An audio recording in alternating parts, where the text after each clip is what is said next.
on last Saturday's scrimmage? Good and bad. Good and bad.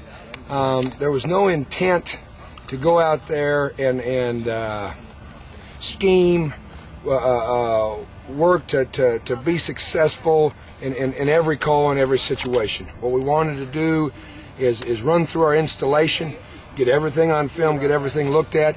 We got an opportunity to do that. We certainly learned that we got a lot of work to do in our tackling yet. We got to tackle better.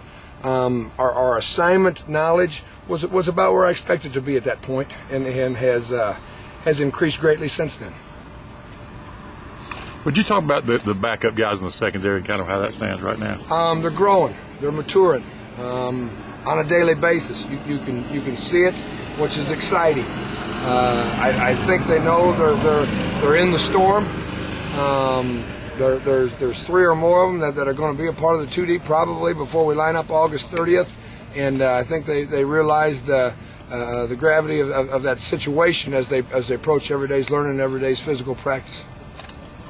Talk a little bit about Trey Blackman. Trey is really taken over the role of being a general.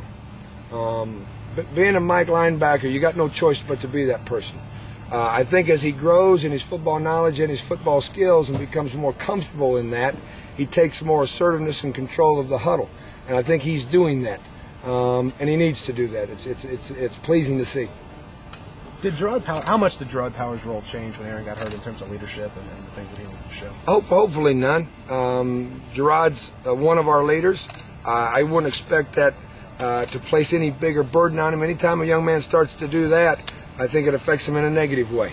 As long as he comes out and works hard every day and shows all the young kids that kind of physical leadership, as long as he speaks up when necessary, which is about what his personality is, and then certainly stays as productive as he is on a football team, he'll give us every bit of leadership that we need out of him. What is it that makes him so effective as a football player? He's a football player. That's a phrase that many coaches use over and over and over. He's a football player. He understands leverage. He understands positioning. He anticipates. He knows what's coming before it happens. You do that because you're intelligent, because you study film, because you understand the scheme. That's what makes you a football player when you don't necessarily have the prototype skills that are expected out of a great player at your position.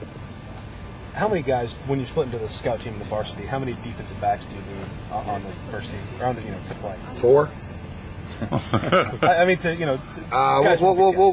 we'll keep 8 to 10 down there until we figure out really who our 2 deep are. With nickel and dime being as they are and having a substitution through there, I haven't sorted out certainly who the top 8 are at this point. So we'll probably start out with about 10 and then weed out from there. Any of the true freshman defensive linemen catch your eye? Jamarcus, Derek? They've all caught our eye. Not caught our eye necessarily in an SEC-ready type of way, but all caught our eye as very good recruits, kids that we evaluated well and are everything that we expected them to be. Couldn't be any happier than that freshman defensive line group. Coach, I know you weren't there when it happened, but is there a point where you guys as a staff kind of have to nip the fighting in the bud? Was there a fight today? There was. I think intelligence has to outweigh feistiness and aggressiveness. Hot days like this, humid days like this, tired days like this, tempers will tend to flare.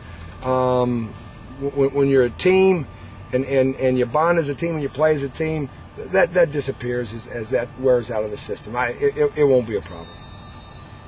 Coach,